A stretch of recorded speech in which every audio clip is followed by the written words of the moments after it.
కాంగ్రెస్ ప్రభుత్వ వైఫల్యాలను నిరసిస్తూ బీజేపీ ఆధ్వర్యంలో బైన్సా పట్టణంలోని ఎస్ఎస్ కాటన్ జిన్నింగ్ ఫ్యాక్టరీలో ముదోల్ ఎమ్మెల్యే పవార్ రామారావు పాటిల్ నేతృత్వంలో బహిరంగ సభ నిర్వహించారు.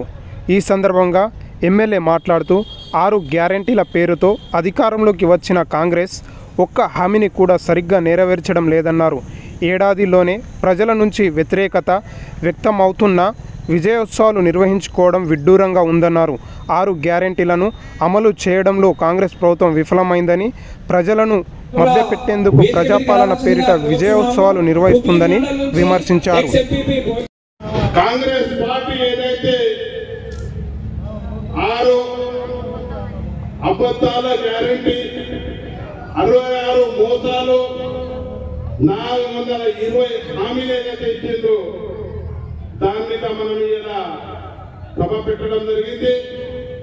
సభ తర్వాత ఇప్పుడేమో సాయినాథ్ కన్వీనర్ గా చెప్పారు, బైక్ ర్యాలీ ప్రతి మండలం నుంచి తీస్తుంటే ఈ కాంగ్రెస్ దొంగలు, కాంగ్రెస్ పోలీసులు